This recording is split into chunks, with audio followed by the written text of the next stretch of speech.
Here we have we're continuing the speech that we learned yesterday in the Dvar Malchut on Parshat the Miketz. And the Rebbe says a very interesting thing, that in Chanukah, we see that the Chanukah doesn't have any Sudat mitzvah. There's no meals. All the other holidays in Judaism have meals, festive meals, commandment meals, that were commanded to make a meal. Except for Yom Kippur, of course. But Yom Kippur, there's a fast day, so you don't have a meal. But even on Rosh Hashanah and Sukkot and Pesach, we have meals. And for instance, and on Passover, we're even celebrating something like what we're celebrating on Hanukkah. We're celebrating that we were freed from Egyptian oppression. And on Purim, we're freed from the designs of Haman. He wanted to destroy the Jews. And it's something like on Hanukkah, when we were freed from the Greeks. The Greeks oppressed the Jews and we're freed from them. So why don't we make a meal on Hanukkah? That was the question the Rebbe asked. So he said Hanukkah is uniquely a spiritual holiday. It's also physical, but the main thing of Hanukkah is spiritual. Like we said before, the Greeks, their main goal was not to destroy the Jews. They didn't want to kill the Jews. They didn't destroy the temple. That was done by the Romans hundreds of years later. The Greeks wanted to destroy Judaism. And they didn't want to destroy Judaism completely. Just like they didn't want to destroy the Holy Temple completely. They just wanted to destroy the craziness of Judaism. They wanted Judaism, they wanted to normalize Judaism. You can do the commandments. You can do the Holy Temple. You can do sacrifices, whatever you want. They didn't destroy the altar. They didn't destroy. You can do, but normal. Don't go overboard. Don't go crazy. Don't go crazy. Simple English means do it for yourself. Do Judaism for yourself. Everybody has a religion. Religious people, there's some people that have religious inclinations. Some people don't have religious. Whatever you want is okay. But those people who do have religious inclinations, they should do for religious motives, namely for yourself. You want a place in the world to come. You believe that God will benefit you. So the Greeks, we have our gods also, right? They had the Mount Olympus, and there were these gods that dwelled there, and there was the god of success, and the god of pleasure, and the god of what is it, of the marriage, and the god of this. They had different gods, different. You see that things don't. You're not in control of everything, right? There's forces beyond our control. So when you worship those forces, you appease them, and that's what they wanted Judaism to be. And how did they do this? They didn't want the Jews to bow down to their gods or whatever. They said, we'll just defile the temple. We'll just they knew all the laws. They knew the laws. They said, we're just going to we're going to make the temple that only normal people will go there. Crazy people won't go. How are you going to do that? I'll show you, watch. Open the bottles of oil, and everybody says, let's go to the Holy Temple. And the Greeks said, we want you to know that we opened up the bottles. And the Jews say, oh, you opened it. Isn't that terrible? But okay, we'll go. 13 people said, what? You opened the bottles. We're not going in. The Greeks said, see, it worked. See, all these maniacs, they're not going to go there because we opened up the bottles. But they never dreamed that these 13 people would make a war against thousands, tens of thousands. And probably these Hashmonaim, the Maccabees, they also didn't dream it because it wasn't normal. But they did. Said the Rebbe, therefore, the victory in Chanukah, it was a physical victory. They actually fought a battle. But the motivation was purely spiritual. The motivation was not to save their physical lives, but to save their Jewish lives, not even their spiritual lives, to save their Jewish lives.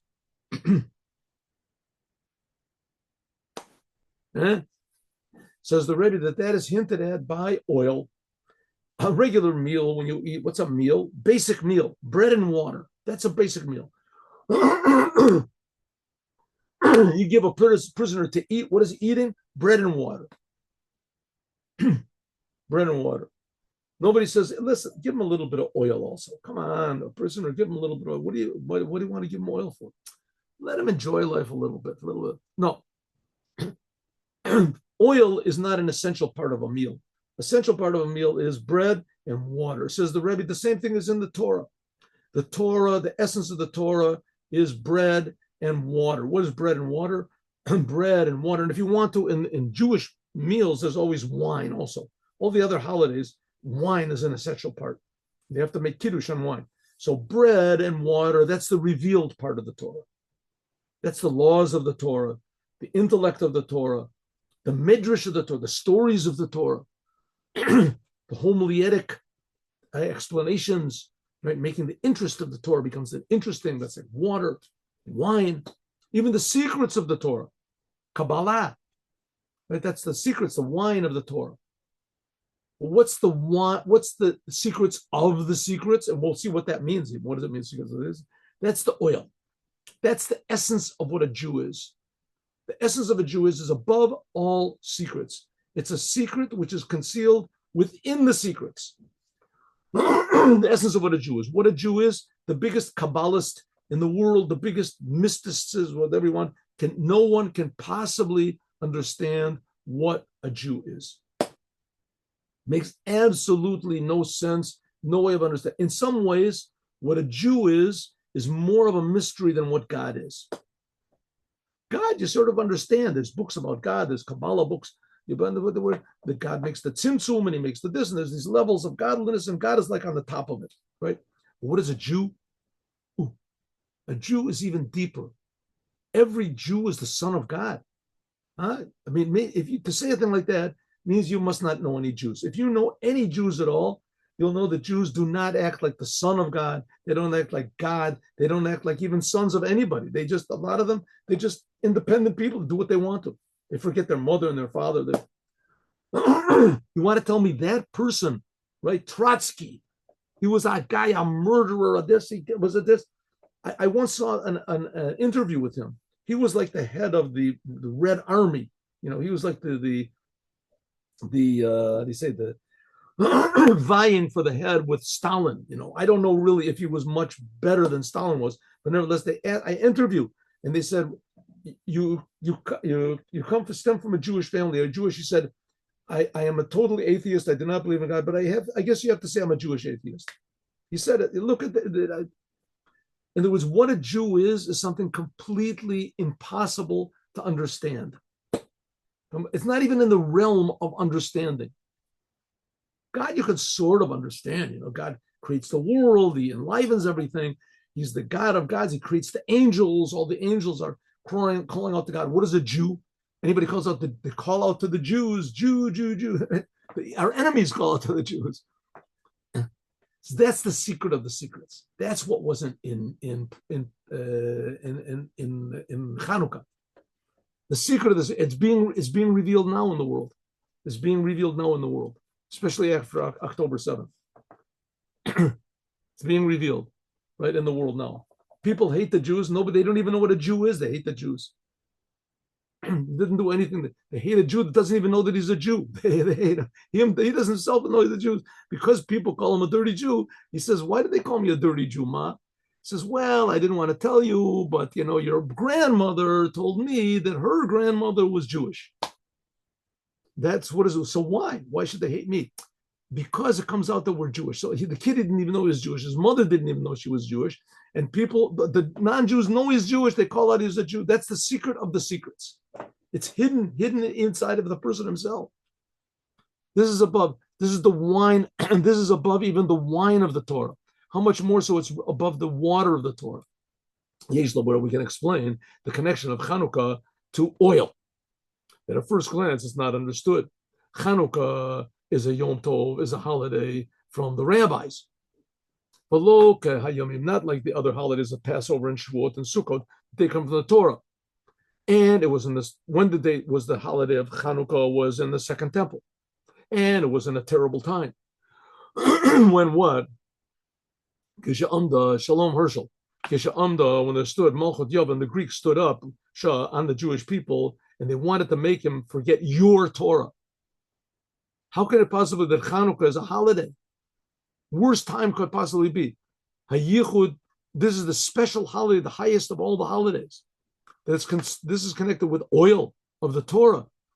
wasn't the Shabbat Torah, the secrets of the Torah was given in a time when thousands, how long ago, how long after, let's see, let's make a little calculation, 1,500 years after the Torah was given, in a tremendously low time when all the Jews decided they wanted to go with the Greeks, but they're all the Greeks.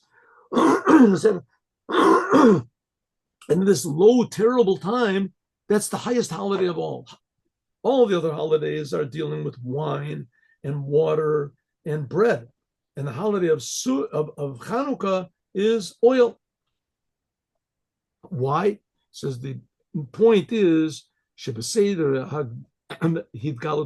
order of the revelation of the Torah, that the Torah was given only to make peace in the world, is call and away, the more darkness that there is in the world, holech, there goes mitgaber, and is strengthened and is, how do you say, becomes stronger, the revelation of the Torah. Torah or. That's what the Torah is. True, God took the Jews out of Egypt. He took them out of this evil, terrible place, and he brought them, split the sea, and the Jews suddenly realized that we are a holy nation. We are the chosen ones of God. We are the sons of God. We are the servants of God at Mount Sinai. So the Jewish people, they became the servants of God. They became the soldiers of God, the chief, God, the greatest. We're the greatest. Right? God removed from them all troubles, all difficulties. They were the purest of the pure when they received the Torah. That's Torah. You have to be pure. You have to purify yourself. That's what the Torah is. Says the Rebbe, not exactly. Not exactly. True, that what you just said is true, but that's not really the essence of the Torah. The essence of the Torah is to light up the darkness.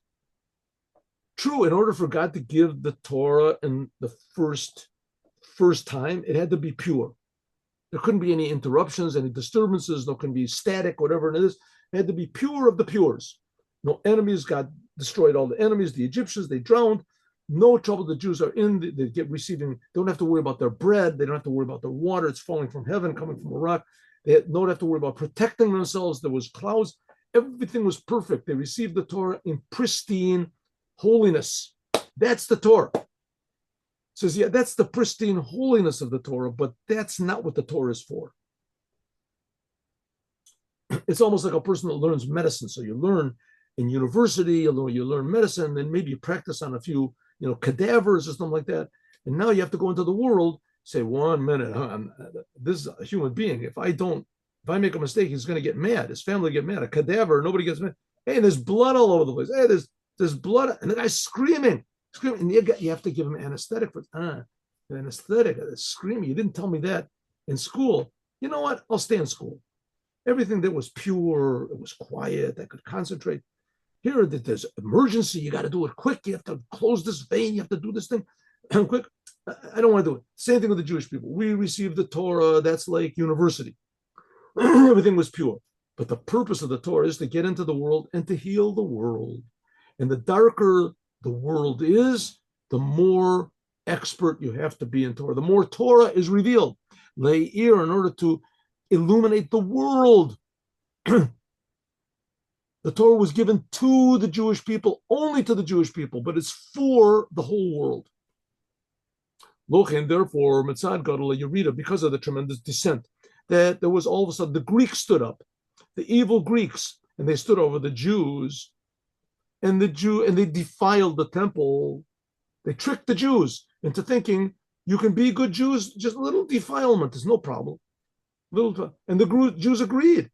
This low point of Judaism, they had to have a tremendous new type of light of the Torah by means of the revelation of a higher level of the Torah, namely the oil of the Torah. And that is the secrets of the Torah, to connect the Torah with this essential secret mystery of mysteries. What is a Jew? So it'll come down to the Jewish people will do the commandments, not because of the Jewish religion, not because I am a religious Jew. You can stop being religious. A person wants to, you can stop being religious. You can leave Judaism. No problem. You leave Judaism, don't do any commandments. Don't, God forbid, don't do Shabbat. You stop being But you can't stop being a Jew. You can't stop being a Jew. It's impossible. You can pretend you're not. You can change your religion, become a pope, whatever you want to, but you can never stop being a Jew. And the idea of the oil is to connect the Torah with the essence of what a Jew is. The godliness of the Torah with the godliness of a Jew. That's the oil of the Torah. That's the secrets of the Torah. And that's what happened on Hanukkah. Biur Inyan, explanation. Yadu, it is known that the Greeks was called Chachma de Klippa. They were called wisdom of the shells, wisdom of selfishness. Chachmot Chitzoni, what's called external wisdom. Shebezmana, who in those days, Hoya there were big philosophers, Hamachishim ben Nevuah, and they denied that there's such a thing as prophecy. They agreed that there's inspiration. Inspiration. And that they disagreed that there was prophecy. Shenitpashta az chachma yavanit. Then there was the wisdom, Greek wisdom, shu philosophy, which is philosophy, for Ratzolid Gaber, and they wanted to overpower the chachma of Kabbalah, Elokit of godliness. Ulamin b'Hashem, which believes in God and His commandments.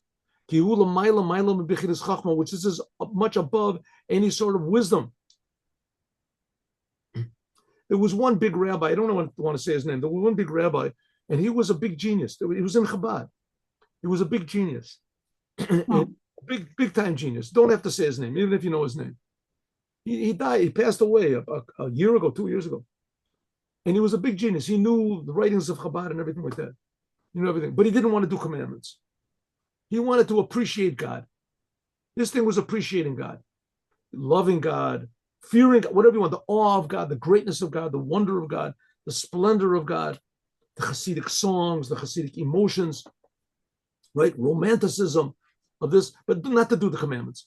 The commandments are stupid. Stupid people do commandments. Who does commandments? Any fool on the streets can put on tefillin. It's a big deal. But to understand God and to get emotional about the panimiyut keter and these different levels, that's a big deal.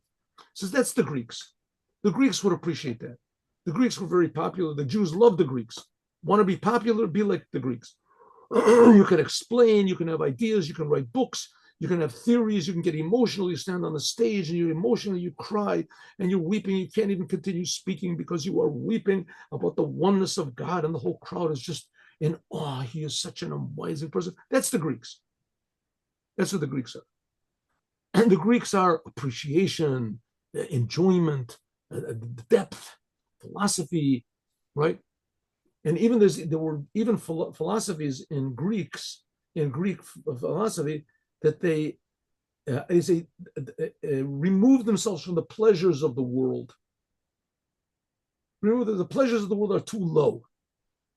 They're too low. That's like Spinoza and these guys. I mean, he was not a Greek, but it was the same basic thing. What is beneficial to you? There was Stoicism, and there was, what was it called also? There was another one, Epicureanism. Anyway, I forget. I knew all these things. And therefore, Timu Kalashmani, and therefore they defiled all of the oil, which is the Chachma of Kedusha. Oil is Chachma. What is Chachma? Chachma is above understanding. Bina is understanding. And Chachma is what's above understanding. I guess in the regular world, you could call it your conscience or inspiration. You could call it, those are good things. Huh? Hello? Somebody say something? Oh my God. Okay. They wanted to make them forget Torah. In other words, they didn't mind Torah. They wanted them to forget it was God's Torah. We can say that when the wisdom of the Greeks became more and more powerful and dominant, that's Chachma of Klippa, to the degree that they wanted Hashkicham Toratecha, that they wanted the Jews to forget that the Torah was from God. He mitzad is because of Yanika Shalem Chachmat Torah, because they also learned the Torah. Shishtamshu Baboba often built Ritzui. They used the Torah. They learned it. How did the Greeks know that defiling the oil would be a thing that would push away all the religious Jews. How did they know? They read the Torah. They knew what it says in the Torah. They knew what it said in the rabbis. These were wise people. They knew their enemy. They studied it very well. They listened very carefully what the Jews have to say, all the laws and this, and they knew exactly what they had to do. Mitzinu, so we find out that there's a special thing in the Greek philosophy, Av Shebesforim, even the books, Torah and the prophets and the writings, Lo hitiru sheyichtavu b'lashon acher chus milashon hakodesh el yavanit. It says that you could, a very strange thing, I never really understood this. It says, no, we don't have that anymore. But it says it's permissible to write books of Torah, even the Torah, you can write in Greek. You're not allowed to write in any other language, only in Greek. Some people say, well, you only in the Greek translation, but it doesn't seem that way. It seems that the letters of Greek, you can write a Megillah in the letters of Greek. Omer Kra, the Torah says, Yaft Elokim liyafet, v'yishkan ba'ol Hashem. Noah had 3 sons. One of them was Cham. He was a big loser. Yaft, that was from the Greeks came. That was like in the middle. They weren't so bad. And then there was Shem. Shem is where the Jews came from. That's where the Jews came from. So it says that Cham, he was bad news. He circumcised, he castrated his father, whatever, Cham. But Yafet, he said, he was okay. Yafet Lakim Liyafet, it says that God will give like grace to Yefet, the Yishkan, and he will dwell in the tents of Shem. What does it mean? The Yofito, the beauty of Yefet, this is Greek, the language of Greek. This is from Yefet, came from Yefet. This is going to be in Ohel Shem, in the tents of Shem, where they learn Torah. Until they checked and they found out that the Torah cannot be translated as much except for Greek. The Greek terms in Greek were as descriptive of the same topics that are spoken about in Hebrew. Godliness and Nishtana Lashon Yavani. The Greek is different from all the other languages because it was understood by the Jews, the Jewish wise men, Pirshu Torah, because they explained the Torah in Lashon Talmi Melech, in Lashon Yavam, in the Greek language of Talmi Melech, in the king, was it Ptolemy? Ptolemy, he was the big, he also had this, what is it? There's some sort of a theorem, isn't it? Pythagoras theorem and the Ptolemy. Anyway, he was some sort of a big wise mathematician. He was the leader. He was the king. Then it Parsim was so Ptolemy was a big thing about Ptolemy Melech. He was very enamored of Judaism, the wisdom of the Jews, the devotion of the Jews, the system of the Jews, the claims of the Jews that they're ancient, of Mount Sinai and all this. He was very amazed by the whole business. And he was a very intellectual person. He was very inquisitive. And he would look for the... So anyway, this Talmi Melech, he took 70 wise men of the Jews and he put them in separate rooms because he knew the Jews were clever. They'll make some sort of a deal between them. Put them in 70 separate rooms and he ordered them to translate the Torah into Greek. And they did it. They translated the Torah in Greek, and each one translated exactly the same way, exactly the same translation into Greek. Translated into Greek. It says that all of them, with divine inspiration, made 10 changes. And because there are 10 different sentences in the Torah that seem to indicate that the Torah, that there's a mistake in the Torah is not true, that God doesn't exist. Well, anyway, instead of writing the beginning created God, Bereshit Bar Elokim, they wrote Elokim Bar Bereshit, that God created the beginning. Because in the Torah it says the beginning created God. So there was a thing called the beginning and it created God. And, and that's the way it says in the Torah.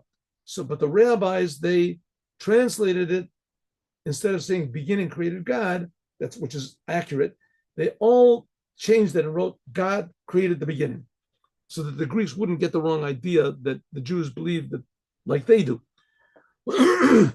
Any case, so nevertheless, when Ptolemy, the king, wrote it in Greek, and then the Torah became available to all mankind, which is a good thing. It was very hard for the Jewish people, like the day that the golden calf was made. The opposite of what the giving of the Torah is. Huh? So one second.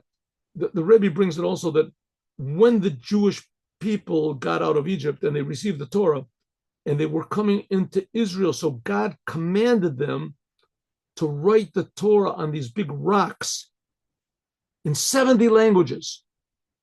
Be'erei Tev. So God told them to do it. So it's not a bad thing. And obviously one of those 70 languages must have been Greek. So why was it so bad when Ptolemy told them to do it? We'll get to the answer, but I want to tell you what the answer is so you don't go to sleep with the question, is that it's different when God tells you to do something and when Ptolemy tells you to do something. Even if it's the same thing, even if it's the same exact thing. If God tells you to do it, then it's holy. If Ptolemy tells you to do it, it's not. Let's see. Okay, let's get to the part of why is it? What was so bad about translating it into Greek? But the answer is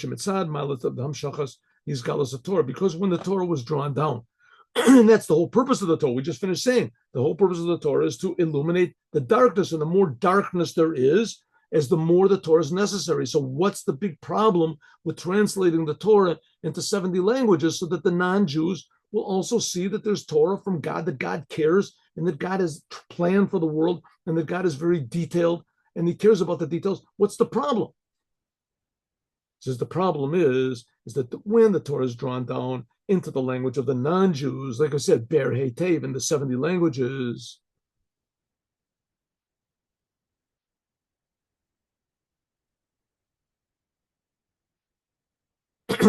Targum Yovanit into Greek, Kishela Asmo on its own is good.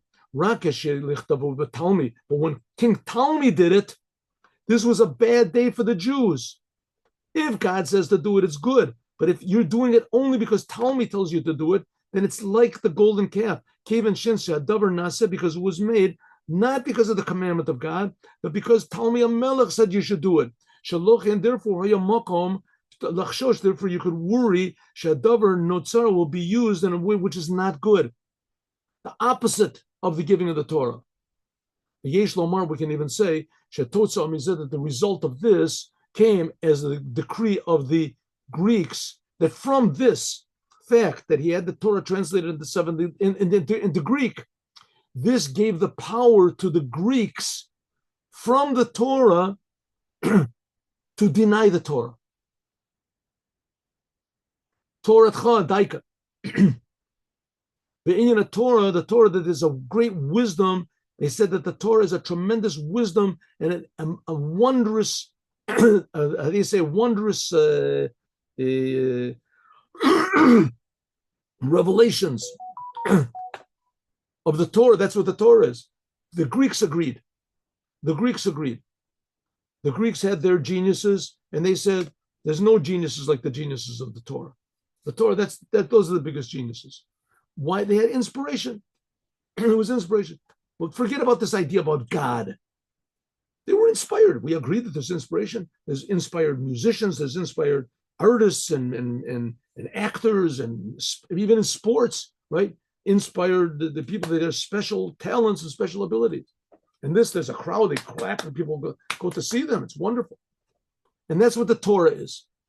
Liyotam Chachamim, because the Greeks themselves were great wisdom, they were wise men, so therefore they appreciated and they were very impressed by the great wisdom of the of the Jews and of the Torah. But what did they disagree with? That it would be the Torah of God, namely that the Torah was holy. That it is God's wisdom. Against this they fought.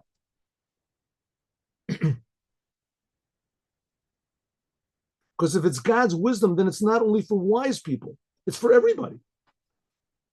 And even if the most low IQ Jew understands one little idea of the Torah, even Shema Yisrael, then they're defeated.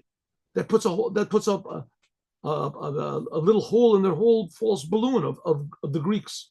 Shenitzlu Targum, therefore, they use the translation of the Torah into Greek in order to demonstrate the great wisdom of the Torah. It's a tremendous wiseness and philosophy of what the Torah is. It's a tremendous work of literature and art and genius. Who could write a book like this? Only Moses, the greatest genius in the world.